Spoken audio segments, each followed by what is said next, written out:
Le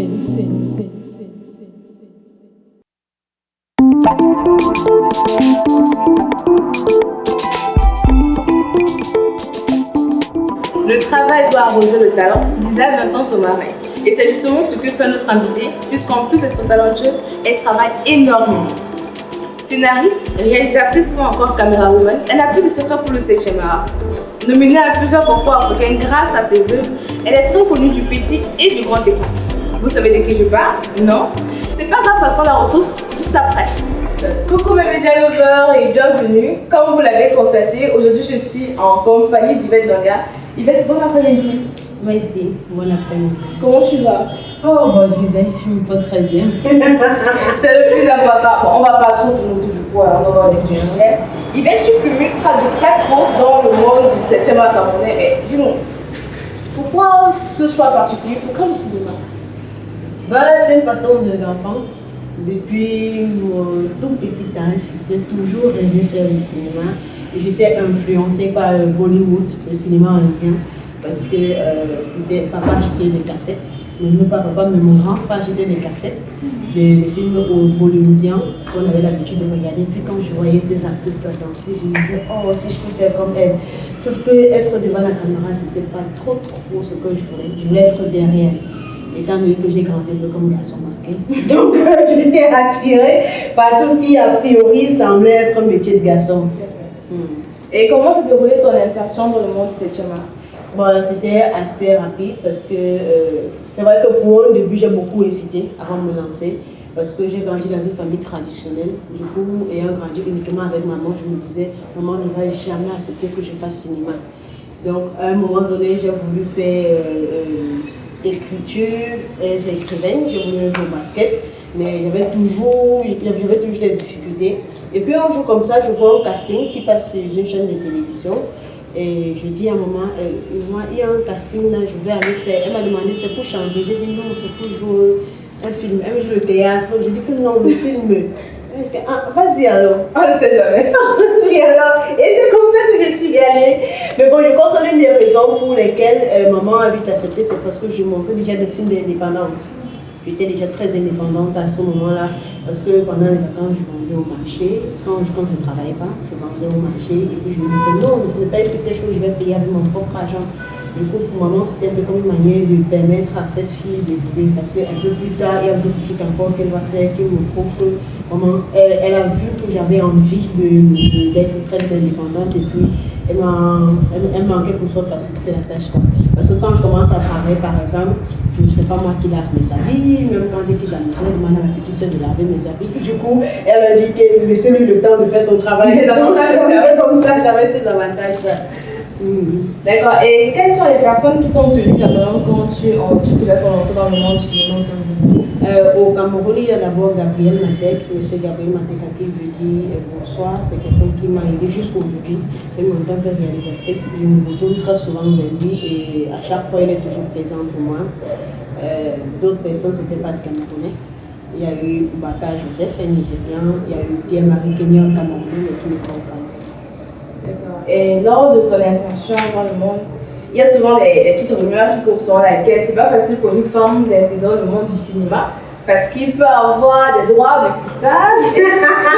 Le casting canapé, au laboratoire. Est-ce que tu as eu ce genre d'expérience ou est-ce que des gens t'ont proposé ce genre de service pendant que tu voulais entrer dans le monde du cinéma? Non, pas du tout. Peut-être j'étais trop nette pour passer au laboratoire. Non, t'es pas nette, je peux dire. Merci. Mais bon, j'ai pas eu cette malchance-là, parce que je vais appeler ça la malchance. J'ai pas eu cette malchance-là. J'ai eu la grâce d'être toujours valorisée. Donc, on a toujours regardé à mon talent. On n'a jamais cherché à me proposer autre chose en contrepartie.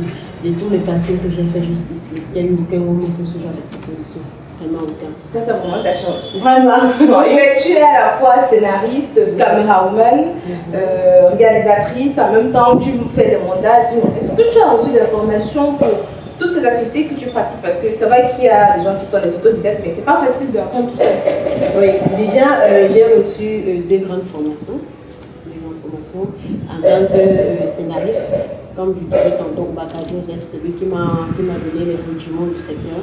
Il m'a appris comment écrire un scénario. Donc, en dehors de ça, c'est vrai, j'ai d'abord commencé par faire des recherches sur Internet, à travers des vidéos. Je connaissais déjà, j'avais déjà un BA sur le montage vidéo. Et par la suite, j'ai rencontré M. Johannes Bien qui m'a permis d'avoir encore plus de connaissances dans le domaine du montage. Et aussi, il m'a appris un autre logiciel, Final Cut, avec lequel je fais aisément des montages aussi. Et en ce qui concerne la réalisation, c'est sur le terrain, ça c'est autodidacte carrément. Caméra Woman, même chose. Pour la petite histoire, quand j'entre à la télévision, parce que j'ai travaillé à la télévision pendant 7 ans, au début je lui ai dit je suis caméra woman. Mais après le doigt, je ne connaissais rien. J'avais besoin d'un travail, je voulais travailler à la télévision. Et il fallait tout ce qu'elle me dit, je le sais. Et quand j'entre à la télévision, mon directeur technique, c'était quelqu'un avec qui j'avais déjà eu l'habitude de causer. Et puis je vais c'est déjà la personne qui aime tendre les pièges. Du coup, quand j'entre, la première chose que je fais, c'est que je regarde les marques de caméra. Je vais directement sur Internet, je regarde comment utiliser telle caméra. Et puis je suis allée appliquer. Ce n'est que pratiquement une semaine après mon arrivée, ils m'envoient une couleur tout seul. Et je ne me suis pas égarée parce que j'ai pris le temps de me rattraper en temps. C'est vrai que ce jour, j'étais plus en mode automatique. Parce que bon, je suis arrivée, je me suis un peu embrouillée sur les réglages. J'ai basculé en mode automatique, mais j'ai fait du bon travail. Mais partant de là, j'ai continué à prendre et puis je me suis retournée auprès de mes collègues où je demandais souvent conseil par rapport aux caméras et tout ce qui va avec. Donc, dans l'ensemble, c'est 2 grosses formations que j'ai reçues. Aujourd'hui, encore avec M. Pierre-Marie Kenyé, que j'appelle son mon agent, mais du côté de la France, c'est lui qui aujourd'hui m'oriente beaucoup plus dans le domaine de la réalisation de la direction photo. Donc, moi, je retiens d'abord qu'Internet, ça aide, c'est pas seulement pour mettre les sexes entre guillemets types et les nus entre guillemets de. Donc, on peut également se former sur Internet, il faut donc pour retenir ça. Bon, tu as été nominé à plusieurs concours africains grâce à tes longs métrages, à savoir Mon innocence et Âme sensible, c'est ça? Mon insolence et Âme et conscience. Tu as également gagné un prix, le Gold Woman Award. Comment tu as vécu cette expérience? Pour une jeune femme qui commence dans un domaine où il y a déjà des pachas, être nominée à l'aube de sa carrière, c'est quelque chose d'extraordinaire. Tout d'abord, mon premier court-métrage était nominé également dans un festival, le Command Film. Je n'avais pas gagné le prix, mais c'était mon tout premier court-métrage. J'ai été nominée, c'était déjà moi une grâce, c'était déjà un moyen de me dire, Yvette, force. Travaille encore plus parce que tu as quelque chose. Donc par la suite, quand je sors un premier long métrage, je vais en compétition internationale, un deuxième qui, à peine sorti, il s'est retrouvé dans 2 catégories dans une compétition. Je me suis dit, bon, je ne pouvais pas mettre de mots dessus, mais c'était une expérience enrichissante parce que pour moi, c'était des encouragements, c'était une manière de me dire, tout ce que tu fais, c'est pas vrai, va de l'avant, continue encore. Et la plus belle chose que je puisse répondre à ces gens qui m'ont nominé, c'est de leur dire, je vais travailler encore plus afin de vous surprendre encore l'année prochaine. Donc, vous avez suivi Yvette Langa va nous surprendre l'année prochaine. Moi, je suis scotchée à sa page. Donc, c'est qu'elle nous envoie du lourd, comme le rapport me dit. Je fais quand même. Bon, Yvette, quelle était ta pire expérience au niveau ta pire expérience professionnelle dans le monde du cinéma? Parce que on a beaucoup de choses dans l'extérieur. Celle que je trouve désagréable, la plus désagréable, c'est un tournage d'un court-métrage que j'avais fait du côté de Yaoundé en compagnie d'un jeune collègue, lui aussi sorti de l'école. On avait fait le travail sur la collaboration de quelqu'un qui est un peu connu, sauf qu'il nous avait légué la tâche. Bon, comme je vivais à Douala, lui vivait à Yaoundé, les deux étaient plus en communication par rapport à moi. Et à un moment donné, il y a eu des malentendus. Donc, même quand je viens pour le tournage, on se retrouve vite parce qu'on n'était pas sur la même longueur d'onde en fait. On ne recherchait pas la même chose. On a eu beaucoup de disputes après le tournage parce que pendant le tournage, on n'a pas eu vraiment de disputes. C'est vrai qu'il y a eu des petits pics, mais c'était gérable parce que les plateaux de tournage sans dispute, ça ne manque pas. Et les plateaux de tournage avec dispute plutôt, ça ne manque pas.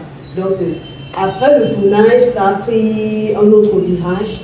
Et puisque c'était moi la principale productrice, j'ai préféré supprimer cette production entièrement. Je me suis dit, je vais la refaire plus tard, sans toutefois rester dans le sillage des problèmes, parce que je ne voulais pas que ce film sorte avec toutes les incompréhensions qu'il y avait en fond, parce que je suis le genre de personne qui ne cherche pas de problème, j'aime pas les problèmes.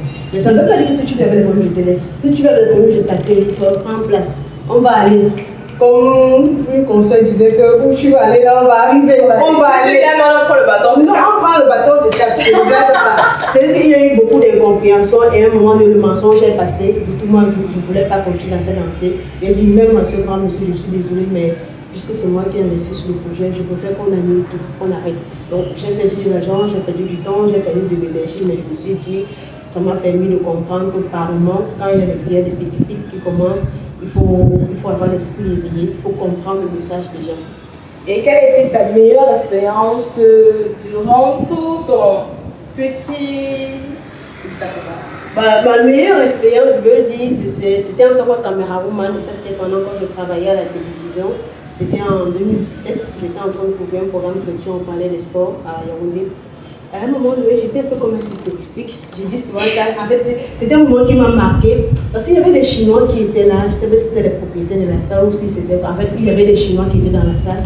Et puis, ils avaient constaté que j'étais là du matin au soir. Parce que c'était un événement. Il y avait des gens, il y avait beaucoup de caméramans qui couvraient. Déjà, j'étais la seule femme au milieu. Et puis, j'étais là du matin jusqu'au soir. Ils étaient étonnés. Et à tout moment, ils venaient vers moi. Are you doing well? What is going on? Ils me posaient des questions. Et puis, bon, donc, je parlais aussi un peu anglais. Voilà, je répondais. Et puis, on s'amusait. Du coup, à un moment donné, elle m'a dit, c'est bien de voir une femme derrière la caméra. Et puis, bah, c'est ce que j'aime faire. Je le fais avec passion. Donc, c'était une expérience qui m'a beaucoup marqué parce que c'était la première fois vraiment que je sentais qu'on me valorisait en tant que femme dans un métier d'homme. Parce que même dans le temps où je travaillais, je ne me sentais pas assez valorisée. Déjà, au niveau salarial, ce n'était pas le cas.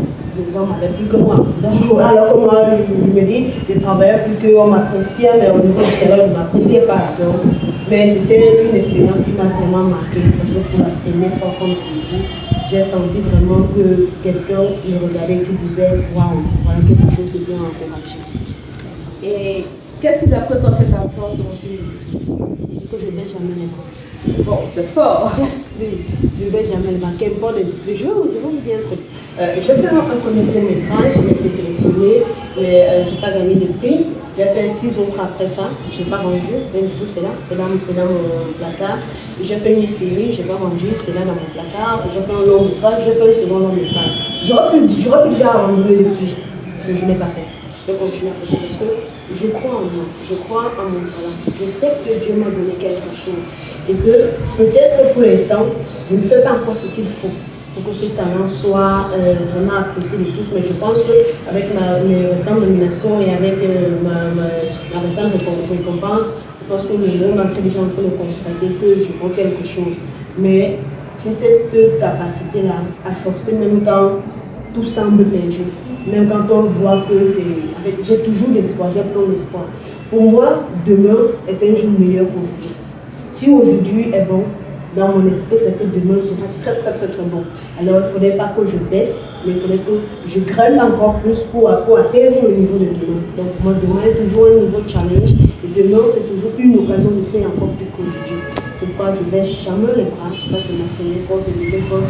Quand moi, je n'ai pas fait le ça m'arrive souvent de dormir à 6 h du matin. Pendant que les gens sont là, moi je vais me coucher.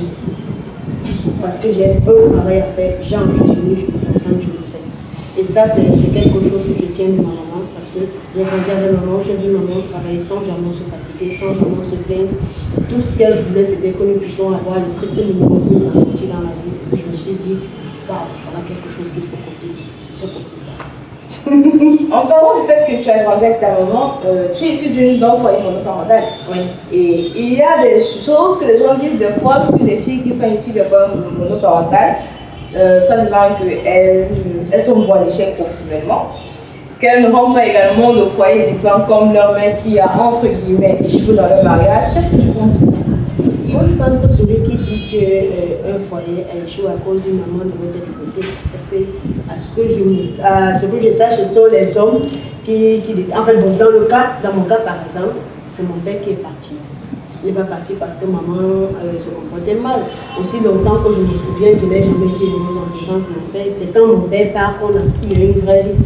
Quand on pouvait rentrer s'asseoir au salon posé, comme un semblant de famille, même si pour au début c'était compliqué, parce qu'il y avait encore les séquelles. Quand mon père était là, c'était compliqué. Quand il entrait, s'il te plaît, va dormir. Donc, pour eux, on ne sait jamais ce qui va se passer après, c'était comme ça. Donc, moi, je pense, c'est vrai qu'une famille, un enfant issu d'une famille monoparentale a 99% de chance de se perdre dans la vie. Parce que la maman représente la société, le papa représente la loi. Si les deux ne sont pas unis, l'enfant sera déséquilibré. Mais je me dis, tout dépend de l'éducation que la maman donne. Moi, j'ai été très bien éduquée par ma maman. Je ne veux pas dire que l'absence de mon père n'a pas joué sur moi. Ça a joué sur moi, je vis jusqu'aujourd'hui les conséquences de cette absence-là.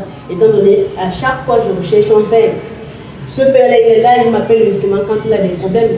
Donc, il continue d'entretenir le fossé qu'il a créé entre nous. Mais ça ne m'empêche pas d'évoluer professionnellement. Au contraire, j'ai fait de ça une force pour évoluer professionnellement. Si maman ne s'était pas comportée comme elle s'était comportée avec nous, si elle ne s'était pas mise au travail pour assurer le devenir de ses enfants, moi je ne serais pas où je suis aujourd'hui. Donc, une personne qui dit ce genre de choses, moi je trouve que soit c'est parce que sa maman également les a abandonnés ou elle n'a pas compris que les enfants l'appartenaient, parce qu'on dit très souvent dans la société africaine que l'enfant appartient d'abord à la maman. Donc, quand saisie responsable, comme je m'appelais, quitte leur responsabilité et qu'une maman décide de prendre en charge, déjà ce sont les genres de femmes qui doivent être respectées en société. Elles devraient être respectées, non seulement respectées, mais elles devraient être vénérées.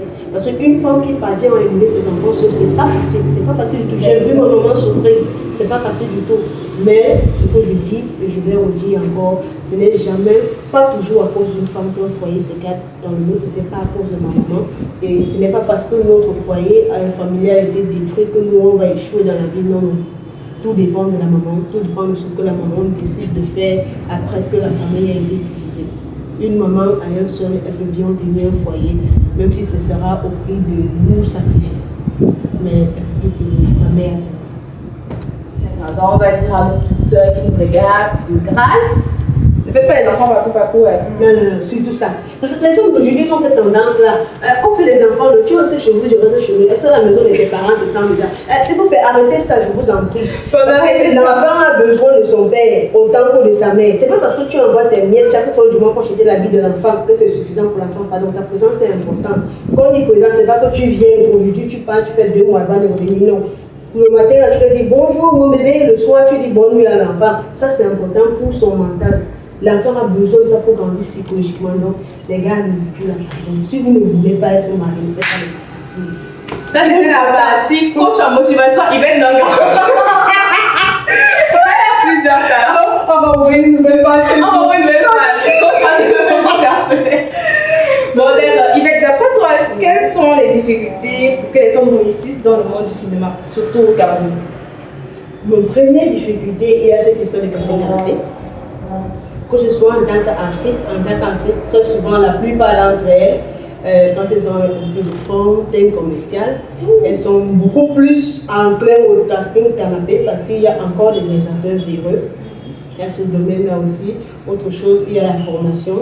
Et j'exhorte vraiment chacun d'entre nous à se former, même ceux qui ont été formés, qui doivent continuer. Parce que moi également, je continue de faire des formations parce que le monde évolue, les technologies évoluent. Nous aussi, on doit upgrade pour atteindre le niveau.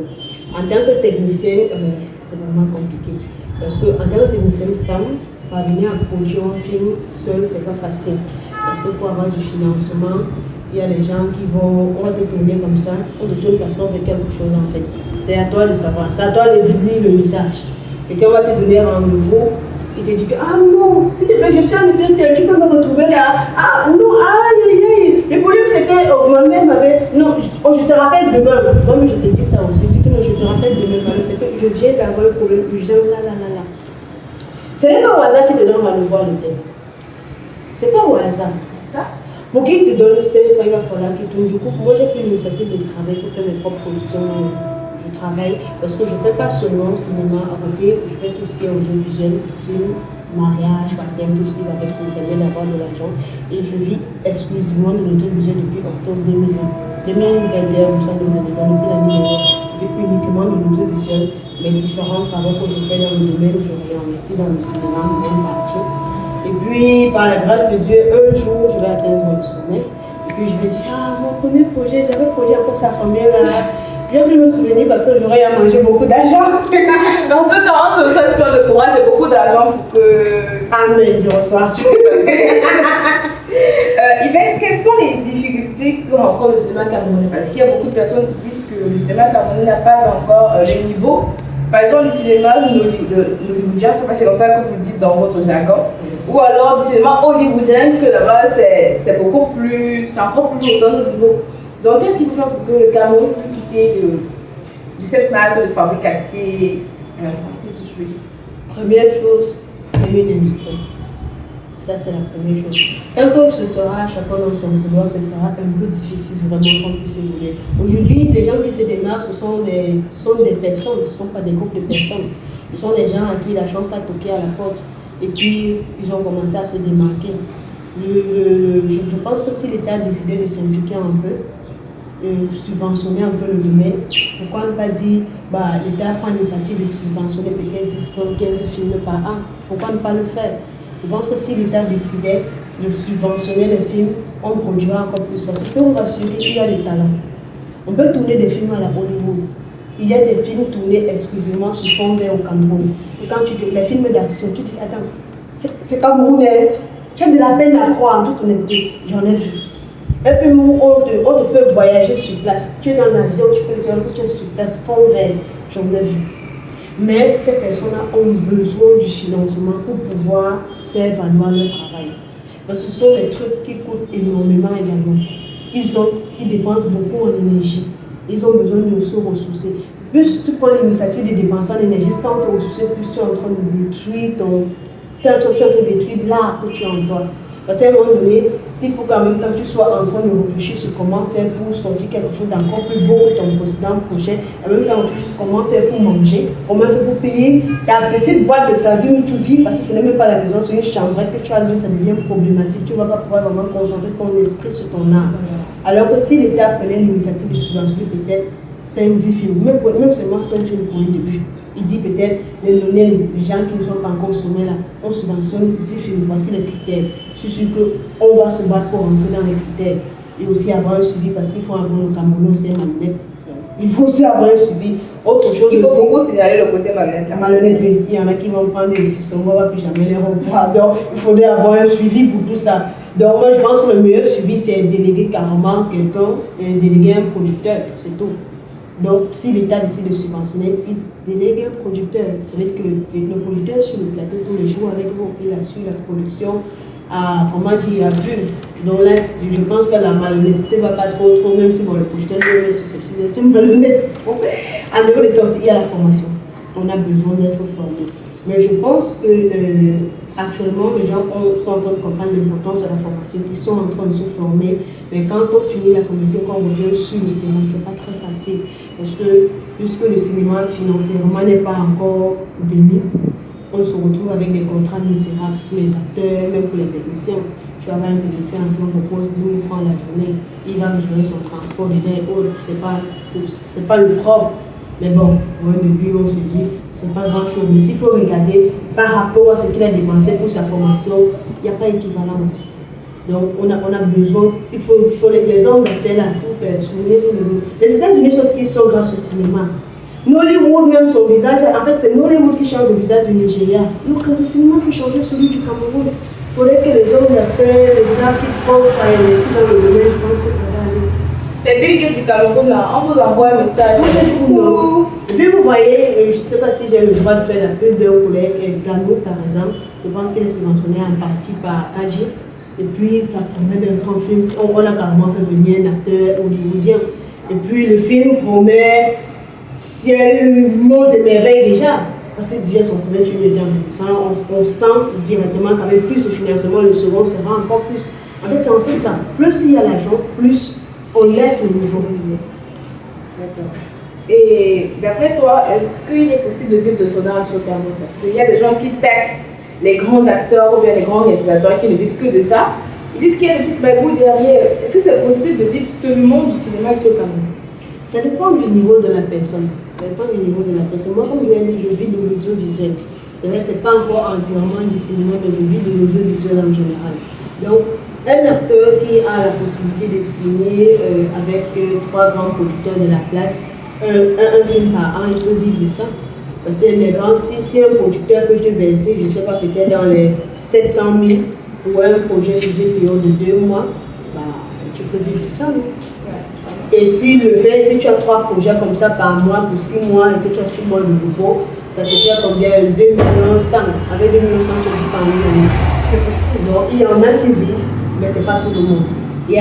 La proportion qui vit du cinéma entièrement est petite, contrairement à celle qui ne vit pas du cinéma. D'accord. Et Yvette, si tu devais revenir en arrière, il y a 10 ans, avant que tu te lances dans le cinéma, est-ce que tu allais faire les mêmes choix qui t'ont permis d'être là où tu es aujourd'hui?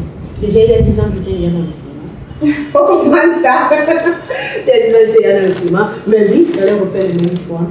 Parce que moi, je dis souvent à mes camarades, quand je partais du lycée, je savais déjà ce que j'allais faire dans ma vie. J'ai commencé en classe de première à écrire des semblants de scénario. C'est vrai qu'au lycée, je faisais des concours, tout ce qui était littéraire, je faisais ce genre de concours parce que j'étais passionnée par l'écriture. Donc en classe de seconde, c'est en seconde, que j'écrivais déjà des semblants de scénario. Là, j'avais pratiquement 17 ans, si je ne me trompe pas, 16 ou 17 ans, j'écrivais déjà des semblants de scénario. Donc à partir de là, en fait, j'avais déjà un objectif fixe dans ma tête parce qu'en première, je fais mon premier casting avec M. Gabriel Matek. Donc j'avais déjà une idée de ce que je voulais faire dans ma vie. Tout le reste des décisions que j'ai eu à prendre convergeaient dans le même sens. Même aller travailler à la télévision, c'était planifié, c'était programmé. Je suis allée faire lettres bilingues à l'université, c'était planifié, c'était programmé. Donc j'avais déjà je savais déjà ce que je voulais faire et je me suis arrangée à prendre des décisions qui m'avantagent. Et comment est-ce que tu te vois dans 5 ans? Dans 5 ans, j'aimerais remporter le Grand Prix du jury à Cannes. Et ça, c'est un pari fou. Mais j'aimerais bien d'ici 5 ans avoir un film qui remporte le Grand Prix du jury à Cannes. Puisqu'ici, je crois qu'il y a une dame qui a remporté un prix, mais ce n'était pas le Grand Prix du jury. Mais bon, ce qu'il faut comprendre, c'est que chaque festival a son esprit. Donc la première chose qu'il y a lieu de faire, c'est d'abord étudier le festival, comprendre son esprit. Une fois qu'on l'a compris, on peut faire un film allant dans le sens, sachant qu'on est en train de mettre de notre côté des chances pour remporter. Et aussi, dans 5 ans, si possible, j'aimerais aussi avoir l'une des plus grandes maisons de production d'Afrique centrale détenue par une femme. Une femme, a boss lady. A boss lady. My mother is not me. My mother. Parce que tout ce que je fais, je valorise ma mère. Parce que sans ma mère, je ne serais pas où je suis. D'accord. Et j'espère que chez vous également, vous valorisez vos mères parce que vous savez que c'est grâce à elle que nous sommes où nous sommes aujourd'hui. Bon, Yvette, c'est la fin de cette première partie. Le temps que nos médias se reposent dans cette petite autre musicale que je vous envoie, on se reprend juste après. C'est bien, non? Le temps que je vois. D'accord, on se reprend juste après. For you, it's your body large again. Yes, for you, we are another one again. For you, feel all of this for you. Yes, for you. For you, I wish to be there now, now, now, now. To admire you now, now, now, now. For me, you are very precious now, now. From the first moon, you were the most beautiful. It's not a pain, but I feel like I'm broken in my heart. All of this for you. Every time I imagine that you wanna more be by my side. All of this for you. You open your eyes and I see the bright light in your eyes. All of this for you. So yes I know. Yes for you. So yes I know. From my mama Africa, just wanna be with you. Mama Africa, the mura la baki way. Mama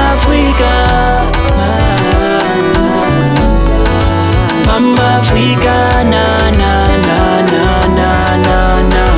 Mama, your culture reflect what you are. Bon, mes amis, nous sommes de retour pour la partie Joy Time. Vous savez, chez nous, on ne reste pas sérieux trop longtemps. Donc, maintenant, il faut que tu laisses passer ton petit côté fofolle là, tu vois. Retire le sérieux, tu mets de côté. Non, retire d'abord le sérieux, tu mets là-bas. Qu'est-ce que tu vas dans un team? Retire le sérieux, tu mets là-bas. Sérieux? On va prendre du cadeau.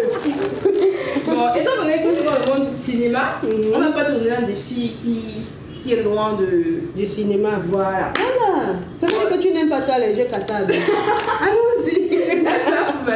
Donc tu vas prendre le téléphone qui est juste là devant toi. Et je vais te donner des scènes. J'ai cru que c'était pour appeler Baye. Il y a vraiment son côté sérieux de côté. Ah, Bon, bon. la première chose que je te propose, c'est, imagine tu as fait 8 ans de relation avec un homme, puis il t'appelle un beau jour pour te dire qu'il ne sent plus la relation. Hey. Maintenant, tu dois répondre en tant que fille africaine, genre, tu Il est ne sens plus la compliqué. relation comment? Aïe, ah. Bon, tu prends ton téléphone et tu l'appelles. Tu dis qu'il D'accord. s'appelle, je sais pas, Jonathan, non pas Jonathan. Jason. Tu dis qu'il s'appelle Jason. Désolé, ce sont souvent les gars infidèles. C'est quoi les bordels? Je dis pas ça. Ce sont les femmes. Non, on va changer. On va mettre Jason parce que j'ai un petit gars là. Jason, si tu regardes la vidéo aussi, il va jamais t'oublier. Il faut appeler Jason.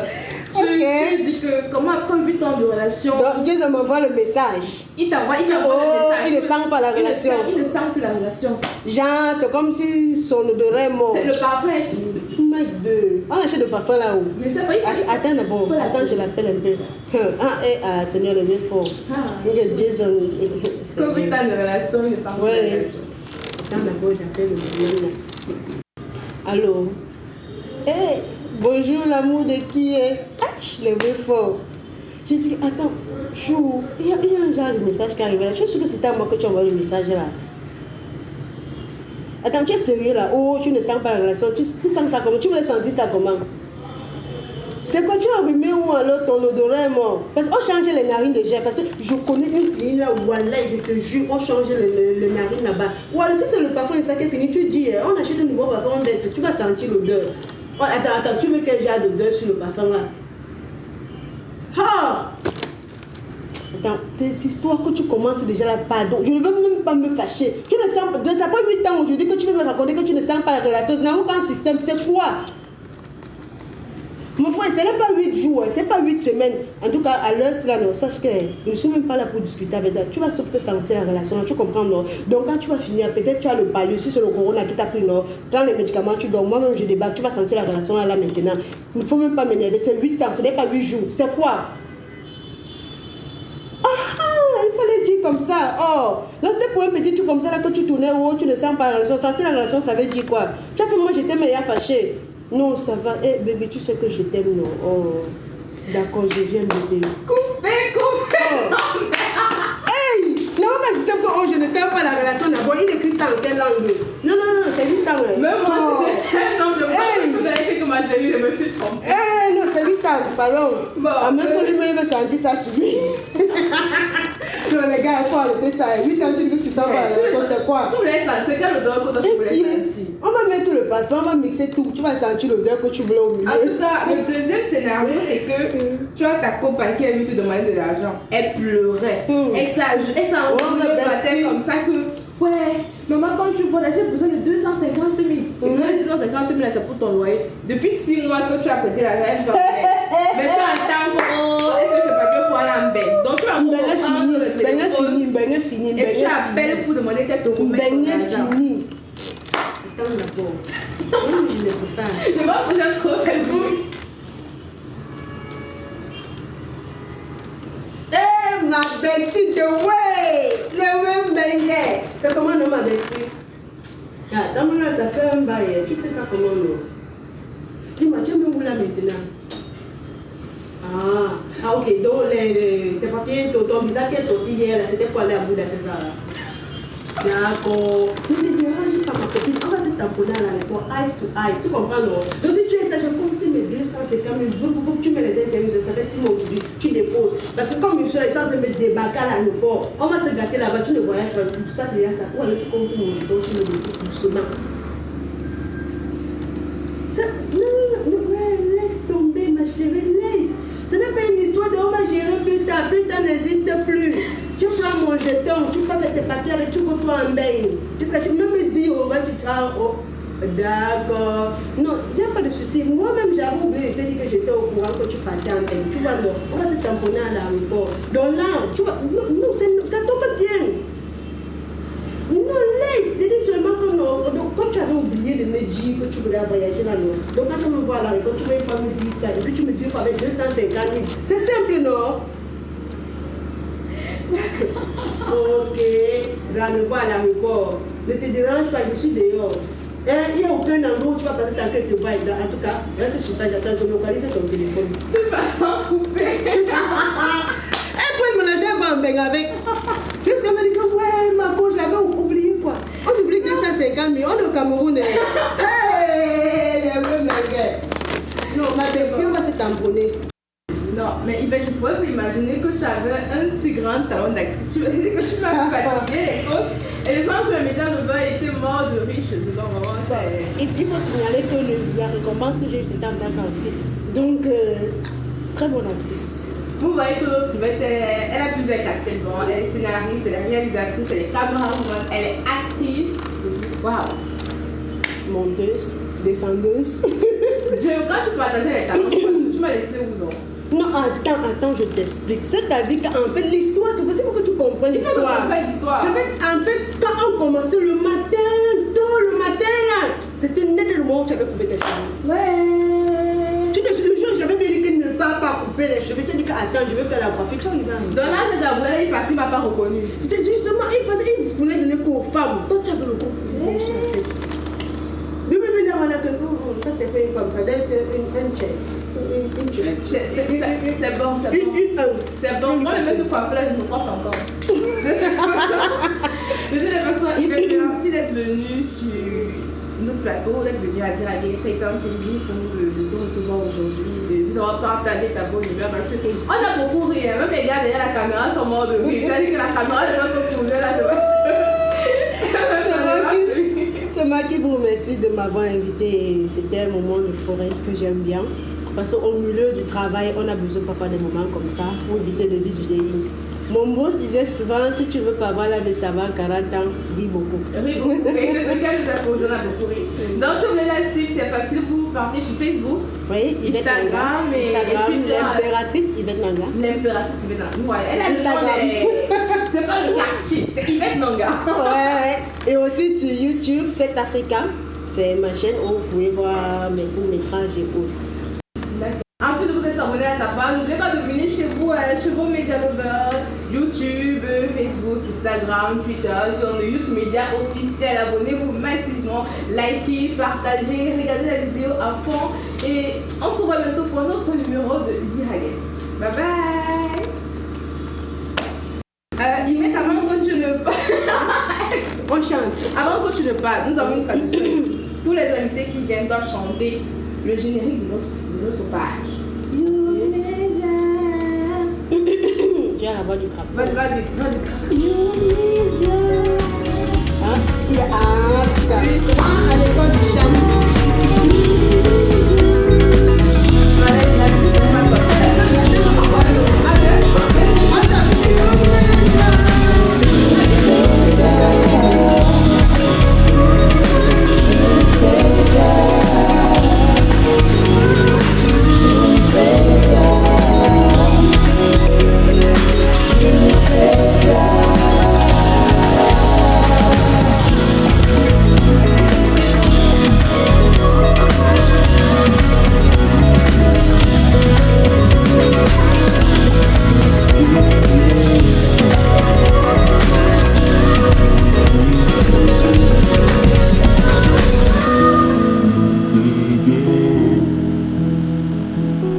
L'avenir, c'est.